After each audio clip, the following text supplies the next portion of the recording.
बीड सरपंच हत्येप्रकरणी अंजली दमानी यांचं ट्विट आणि या प्रकरणी आता वादंग वाढतोय। कोण आहे हा बडा नेता असा प्रश्न अनेकांना पडलाय। नाव तत्काळ जाहीर करा अशी सुद्धा मागणी होऊ लागली आहे। तर सीआयडीला स्कॉर्पिओ गाडीमध्ये 2 मोबाईल मिळालेत, त्याचा डेटा रिकव्हर करण्यात येतोय। त्यामध्ये संतोष देशमुख यांना मारहाण करतानाचे व्हिडिओ आहेत, पण एका बड्या नेत्याचा फोन गेला हे देखील आहे। कोण आहे हा बडा नेता अशी चर्चा त्यानंतर आता सुरू झाली आहे।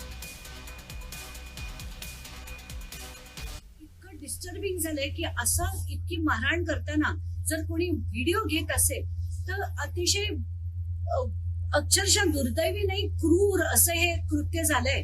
पण आणि एक महत्वाचा मुद्दा म्हणजे त्याच्यात एका बड्या नेत्याचा फोनवरचं संभाषण झालंय हे जेव्हा कळतंय तर हा बडा नेता कोण, तात्काळ आता एका तासात त्या बड्या नेत्याचं नाव जाहीर करा। कोणाचा फोन त्या नंबरवर होता, ताबडतोब हे डिटेल्स बाहेर आले पाहिजे, कारण हा बडा नेता कोण आहे हे आपल्या सगळ्यांनाच माहिती। तर अंजली दमानिया यांनी या प्रकरणी ट्विट सुद्धा केलेलं आहे। काय म्हटलं ट्विटमध्ये पाहूयात। सीआयडीला स्कॉर्पिओ गाडीमध्ये 2 मोबाईल मिळालेत, त्याचा डेटा रिकव्हर करण्यात येत आहे।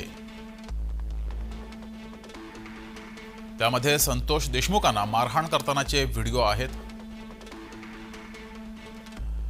पण एका बड्या नेत्याचा फोन गेला हे देखील आहे। एका बड्या नेत्याला त्या मोबाईलमधून फोन गेलाय अशी सुद्धा माहिती समोर येते। तर हा बडा नेता कोण आहे असा सवाल अंजली दमानिया यांनी उपस्थित केलाय।